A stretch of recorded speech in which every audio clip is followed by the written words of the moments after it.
I just went to Pax Unplugged in Philadelphia, but is it worth the trip? Join me as I share my own personal experience of this 3-day event, starting with day number 1.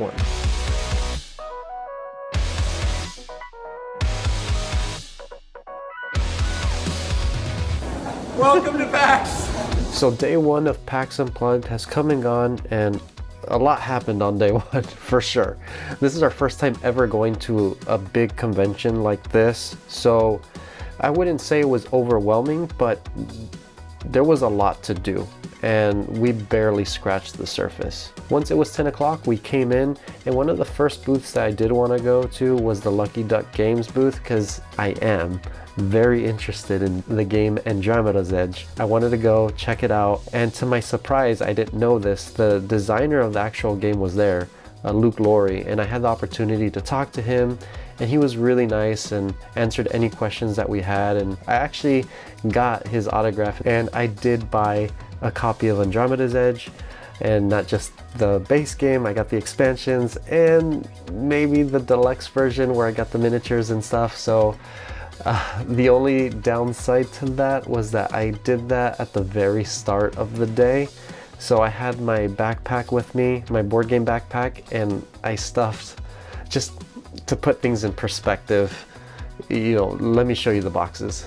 So this is the miniature upgrades, which is very big, and by the way, got his autograph. And then these are the expansions as well, and this is the base game, which surprisingly, this is the heaviest out of all the boxes.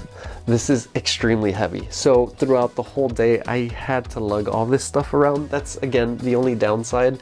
I had my board game backpack. I knew what I was getting myself into, but after a while, your shoulders do start to hurt. So be mindful and careful of the games that you do want to buy and how many you want to buy for the day, because ultimately those are things that you are going to be carrying throughout the entire day. Afterwards, we kind of just roamed around for a bit. We walked through the all play area and just a whole bunch of booths, as again, this was our first time, and when you initially enter the expo hall, it can be a bit overwhelming. I know they say that PAX Unplugged is nowhere as big as Gen Con. I believe it. I've never been to Gen Con, but as a first time goer here at PAX Unplugged, it's a lot. So we just decided to kind of pace ourselves, and then we stopped at Dice Throne. Dice Throne was a game that I have played previously a couple times, and I've only played it with the Black Panther and Captain Marvel set,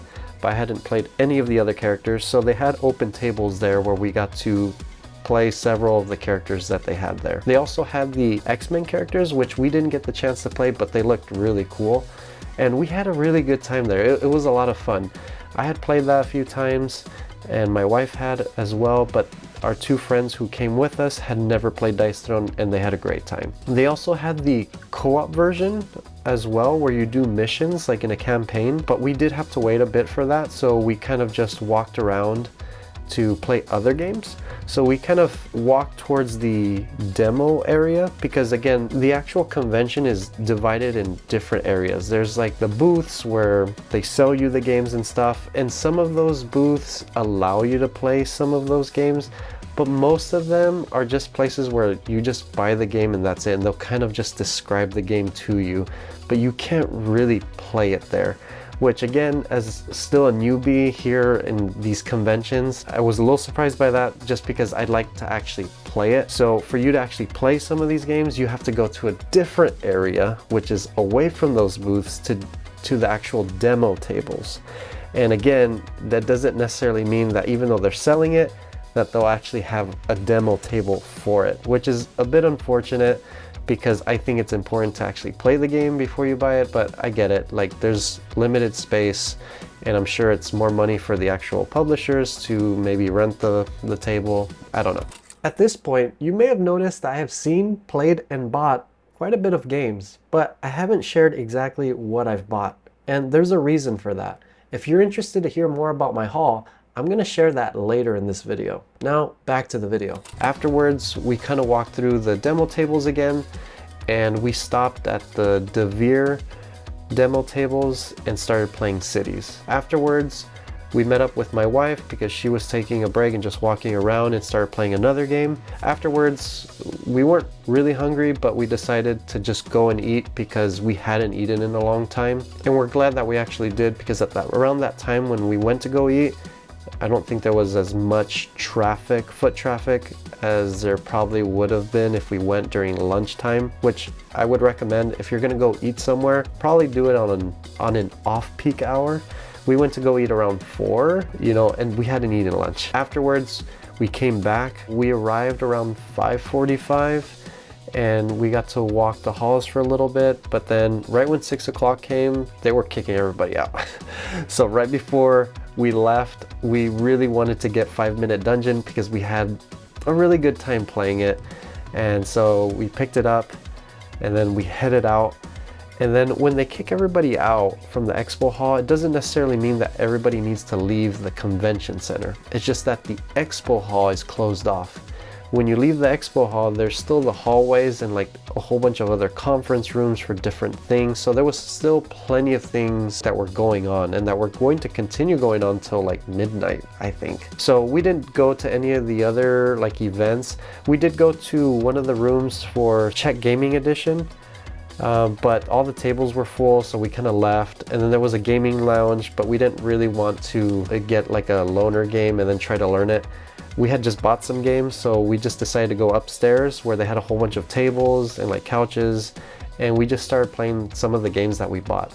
And then afterwards, we just came home, chilled for a little bit, and then went down to the lobby. We played Moon Rollers again, and then after that, we just kind of called it a night. My first day has been a lot of fun, and I'm curious to see what tomorrow holds, as I feel like I want to get more game sessions in. We did a lot of looking around, but I want to play more games, and particularly like games that I actually like want to see. Not that I didn't want to see 5-Minute Dungeon and stuff, it's just that I wasn't expecting to play those. In Board Game Geek, they do give like a preview of the games that you'll expect to see in the convention, and I went through them and I kind of like listed off the games I'm interested in. I hope for tomorrow that we have the opportunity to like play more games that I have on my list.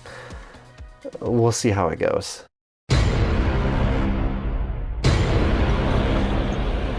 So at arriving at the convention center on day 2, I knew that today was going to be a bit different, as the lines were a lot longer, the crowds were a bit more stuffed, but we still had a good time. At the start of the day, we did have a mission. There was a particular booth that we wanted to demo a game, but the tables were always full every time we went. We went 3 times, but we figured today we're gonna go there immediately when the doors open, and hopefully we can get a table.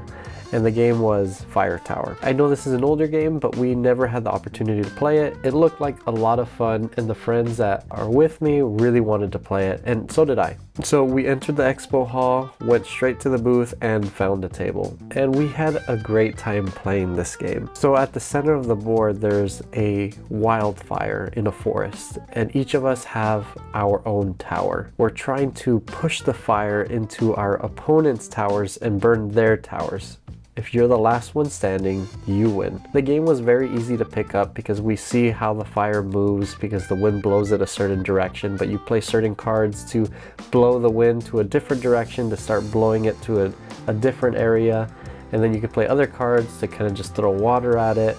So it was very thematic and we really enjoyed it. So one of my friends actually bought like the all-in version where they got like the acrylic pieces, and he also got this campfire thing where it's like they had a few models there, but they had some lights underneath, and you can actually put the fire like pieces above it and it looks like they're glowing. So it added a lot more to it, and we ended up playing this a few times throughout the day. Afterwards, we stopped by the Asmodee booth because earlier that morning before we arrived at the convention, we registered to get the convention exclusive of those Star Wars Unlimited cards, so super happy to get those. So we explored some of the other booths and kind of just stopped when there was a game that caught our attention, and one of the games that did, which unsurprisingly it's a very popular game, but it's Everdell. Now this one isn't the standard Everdell, but the one that's coming out, which is Everdell Duo. I was not expecting to see this on the convention because I know it's not for sale, at least at stores at the moment, but they actually had a few in stock there at the convention. So my wife and I have played Everdell a few times. I've played it quite a bit on the digital version, so I went ahead and bought it. So I'm really looking forward to getting some game sessions on this one, as it seems like it's going to be a bit more tighter, especially for a two-player experience, which again, my wife and I play quite a bit together, so we're really looking forward to getting some sessions with this game. Afterwards, we kind of just walked around more towards the smaller publishers and more independent games and stopped when anything caught our attention. One of the ones that we saw, it just opened up as soon as we got there, was this like catapult game. It's more of a dexterity game, but we each get a catapult. We're on either side of the table, and you built your little fortress with these little troops, and the first one to knock all the troops over wins. So we were just going back and forth, and it was a fun game. We had a good time. Another area that we checked out was where Czech Games Edition's at, CGE. And I really wanted to try out Lost Ruins of Arnak. That's been a game that's been on my radar. I'm a huge fan of Dune Imperium, and I know that this game was being talked a lot in the same, realm of Dune Imperium, although I believe they're two different games from what I've heard and just from what I've seen. So we got to do like an open play for an hour. It's like an hour session, so we didn't play a game completely. So they taught us the game. We got to play a couple rounds. They walked us through it, which the teach through was amazing. Had a great time. Like, he did a great job. I think out of all the playthroughs I've done, he did it best. Like, they did it best. I'm sure like he was following a script or something, but absolutely loved it. They do a great job. So after playing it, I was sold. I was like, okay, I want this game. I got the expansions. They had a good sell there. After that, we were a bit tired. We walked around a little bit more, and then we're like, you know what? The expo hall had closed. We could have stayed because there was other activities there, but we were just kind of tired. We just figured there was no need to stay for the sake of staying. So we decided to just go pick up something to eat and then head to the hotel and then just play some of the games that we've bought, because we've bought quite a bit of games. So after we got back to the hotel, played again Fire Tower, and then afterwards we pulled out Lost Ruins of Arnak and played a session of that, and that game is just so good. So different from Dune Imperium. I don't know why people compare it with it, because it's completely different. You're limited so much more in Lost Ruins of Arnak because you only have 2 workers, and they're just different things, different ways of achieving your points. So I think there's room for both of these games for sure. And that's been my day 2 of PAX Unplugged. It's been a lot of fun, but it's also very draining in a good way. It takes a lot of energy, and it takes a lot out of you as you're walking a lot, you're seeing a lot, you're exploring a lot. If you do go ever in the future, learn to pace yourself, and that it's okay to take breaks. It's okay to go stop and eat lunch. You're just going to have to acknowledge you're not going to be able to do everything. Like that's okay. That's fine. I've just come to learn to accept that, and that's something that I recommend to you guys if you ever go in the future. You can't do everything. This has been day 2 of PAX Unplugged. We'll see what tomorrow holds. By this point, all of us were pretty tired, so we all decided to sleep in a little bit and arrive a bit later than the other 2 days. We also wanted to pace ourselves a bit more, as we noticed in the first 2 days, we tried to visit the most booths that we can and try to demo as much as we can. We decided to just go a bit more even keel, and prior to the actual day, I kind of wrote down which booths I wanted to visit. And to our surprise, when we arrived at the convention center, there was a lot less people than yesterday and even Friday. So we actually got to play a lot more games, which was a nice surprise. At the start of the day, we walked through Floodgate Games, got to see the game Landmarks, which was an interesting game, and then we also got to walk to another booth where we played Trio, which was a really fun, simple card game. We went to the Kickstarter booth where they had a few games that are in Kickstarter or that are going to be in Kickstarter, and we went and played one of the games that I had been curious about, which was Pirates of the High Teas. And this game was a lot of fun. We played just a couple of rounds just to get a good idea of how the game works. It had some interesting elements into this. It kind of had a worker placement feel, but also set collection. And I really love the artwork and the theme of it. I like pirates, so does my wife. The whole high tea was really interesting as combining those two themes together. And the theme really worked well, especially with the art. And the game was a lot of fun. I'm really curious to see how this game progresses. And this may be a game that I may potentially back, as we really had a good time and I really do want to play this game. Afterwards, we went to a lot of smaller booths, demoed out a few games. One of the games that we did play was Avant-Garde, which is a simple deck building game. Another booth that we wanted to visit was Japanese the Game. My wife recently has been wanting to learn Japanese just for fun. We heard about a game, a card game, that helps you learn Japanese as you play the game.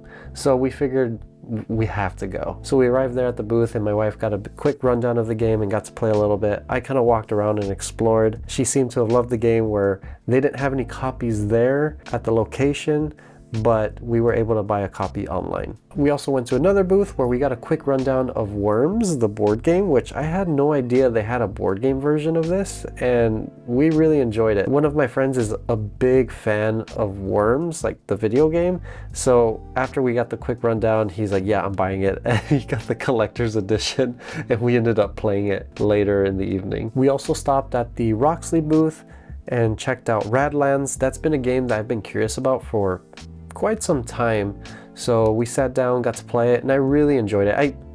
If I'm being completely honest, I figured I would like it, as I like a lot of card games and just competitive games that are more in your face. So we played it. I really enjoyed it. So I did get a copy of Radlands, and I did get the deluxe edition. I figured since I was there, I'd get the expansion as well, the Cult of Chrome. So I'm looking forward to getting some play sessions of this game. And by then it was already pretty close to 6 o'clock. That's the time when the expo was about to close, or actually everything was about to close. So we kind of just walked around a bit more and made our way outside of the expo hall and headed back to the hotel. And when we arrived at the hotel, we went to the lobby and played Worms, the board game. And we had a good time playing it, had a lot of fun. And afterwards we ran into Chris, which is a YouTuber, also known as the NerdySole, but also the owner of Chris Couch Games. We had a great conversation, and he's a really nice guy. So if you have the opportunity, click on the link down below and say that Joe from Banter and Board sent you. These past 3 days have been extremely fun, but also it takes a lot out of you.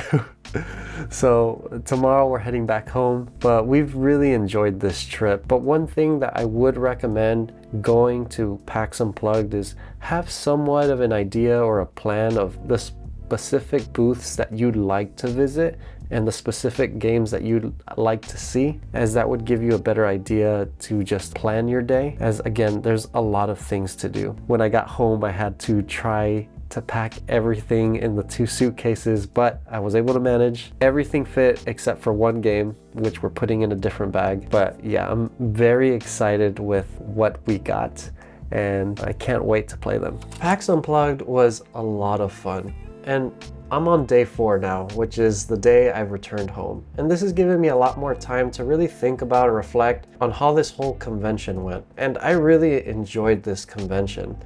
This was my first time, and I feel like this convention really has a good blend of booths where you can shop and try out new things, but also locations where there's activities and you can really be involved with the community and do things together.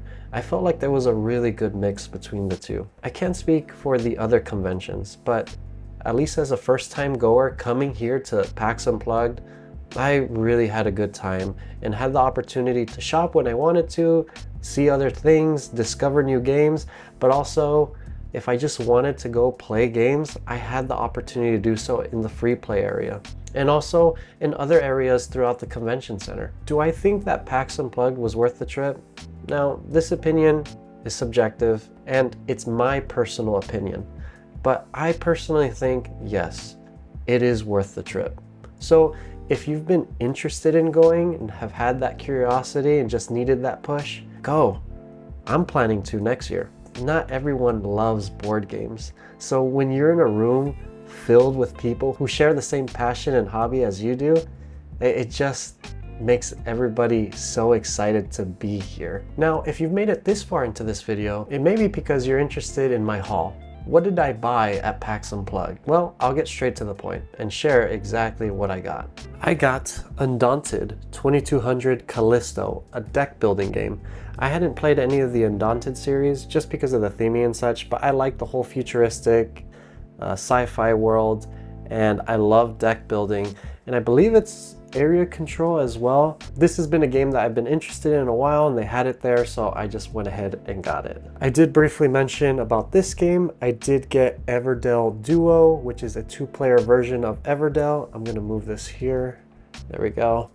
And I'm really excited about this one. My wife and I have played Everdell quite a few times, especially on the digital version, so it'll be nice to play just a 2-player version of Everdell. I also got Radlands, the deluxe version. They had it there for sale. I love the play mats. I love just the tokens. I couldn't help it. I did not need to get it. I wanted to get it. And so I don't regret it. The box art looks super cool, so I'm really excited to get some sessions of this game.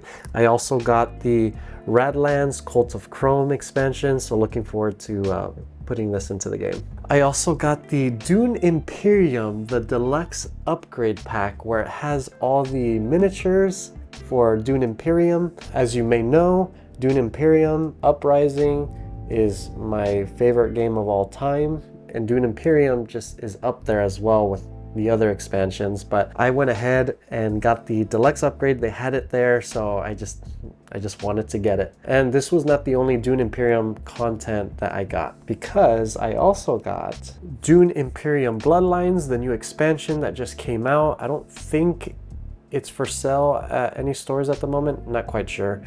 But this is compatible with both Dune Imperium and Dune Imperium Uprising.